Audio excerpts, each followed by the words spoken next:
One Championship is no longer interested in signing Francis Ngannou. One Championship CEO went on to say, I met with Francis yesterday for almost 3 hours. One has decided to withdraw from the process of bidding for Francis Ngannou's services. After careful reflection, we decided not to submit our final offer. Francis is a good guy and a good champion. I wish him continued success and happiness. At the end of the day, I didn't feel Francis and I were fully aligned on non-financial matters. It is nothing personal. It's just a lack of alignment. Conor McGregor gave his take on this and had some harsh words for One Championship. He said this Chatri guy is a lying, dishonorable mouthpiece. One Championship is not worth 1 cent.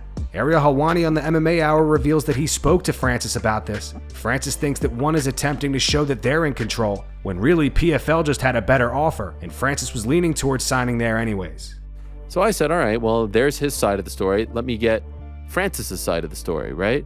And so I reach out to Francis and I say, hey, this is what was said to me now. And at this point, I saw the other articles. I'm like, this is what is being reported. Is this accurate? Is this what kind of happened? Francis then says, let me give you a call. Now, it was like 5 a.m. over there in Vegas. I was like, all right, if you want, or we could wait, whatever. Gives me a call, and we had a nice chat. Francis's side of the story is a little bit different. Basically, what I could share at this time, because he was very transparent. Francis is very close to signing a new deal, and with another promotion. And according to Francis, he was very upfront about this.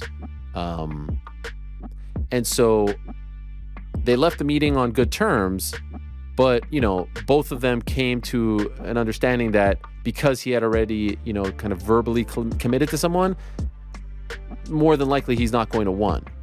His feeling, and I'll be honest, my feeling after getting both sides of the story is, Chatri, which he's, in his right to do, tried to get ahead of the story, tried to save face by putting it out there that we are withdrawing, as opposed to we couldn't close the deal and get this guy to come. Now, I thought it was really interesting when he was in studio and talking about who the big players are. Thought it was really interesting when I asked him about PFL. That one seemed to be the one that really got him fired up. And so maybe coming off of that, he wants everyone to know, like, hey, we're in control here. We're not offering this guy a deal. It's not that he's choosing someone else. And, after a long conversation with Francis, that seems to be his side. And that's the kind of side that I'm leaning towards. That's no knock on them. And I asked him, and he said this came up in the conversation as well. Why did you take the meeting if you already had this commitment? He said, we had the meeting on the books. I felt like it was the right thing to do to hear him out, but I was transparent and didn't play any games with him and let him know that I have this and that I'm leaning towards this, but I still want to meet with you out of respect, come to LA and hear you out.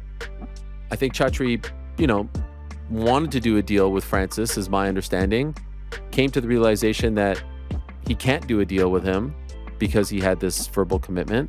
He's very close. Could even be signed this week, he tells me. And this is the MMA side of his deal. There's an MMA component and a boxing component. And I think he did the old PR move where you get ahead of it and you tell your side of the story and you make it seem like you're walking away, as opposed to, maybe you couldn't come to terms because he had a deal or he wanted something else, etc., etc.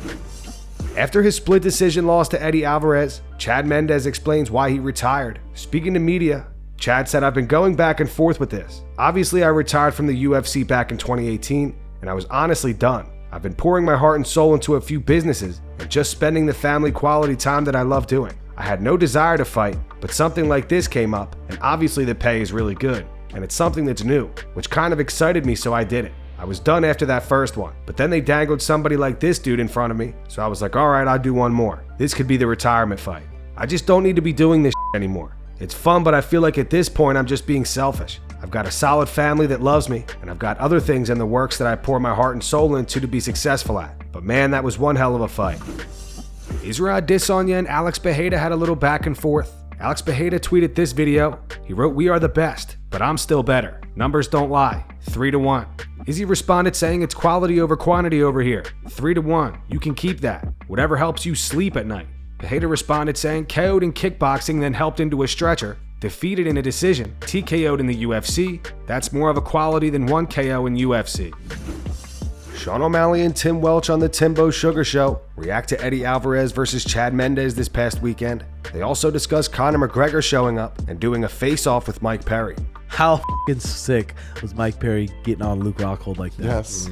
That first even flurry, Luke was like, Huh? That is a Mike Perry. Well, let's go Chad Mendes, Eddie Alvarez. yeah. That was fucking That was a fun sweet fight. Chad Mendes, How jacked was he? His back? Yeah. his traps. I mean, he hits traps every day while he's fishing. But Eddie Alvarez has got that fucking dog in him. Eddie said, best sport. This will be the biggest sport in the world. He likes that bare knuckle.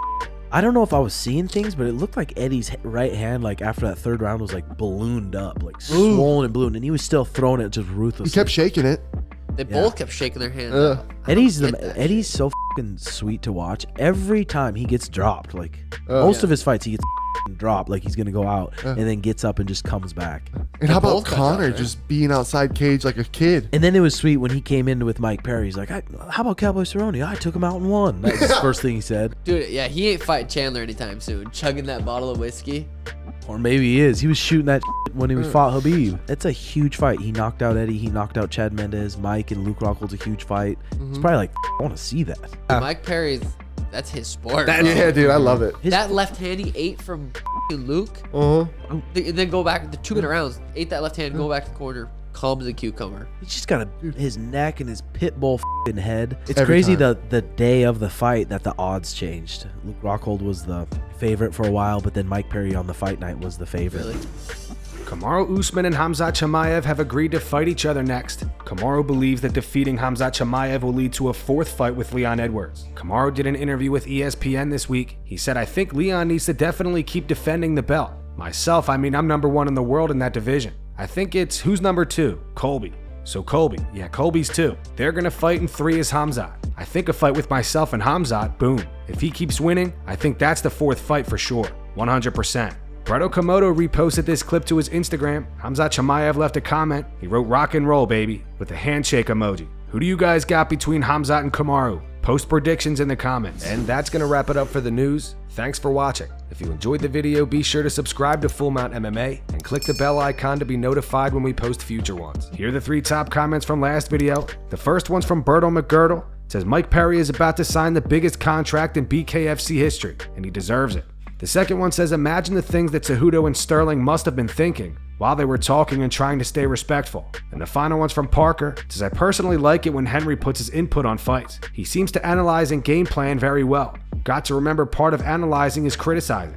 I understand fighters getting upset with the average fan criticizing, but it surprises me when fighter or coach breakdowns offend them. Should just use it as motivation. Those were the 3 top comments from last video. If you want to be featured on the next one, all you have to do is comment down below. If you missed yesterday's news, click the video on screen to get caught up. And make sure to go subscribe to our second channel where we post our exclusive MMA interviews.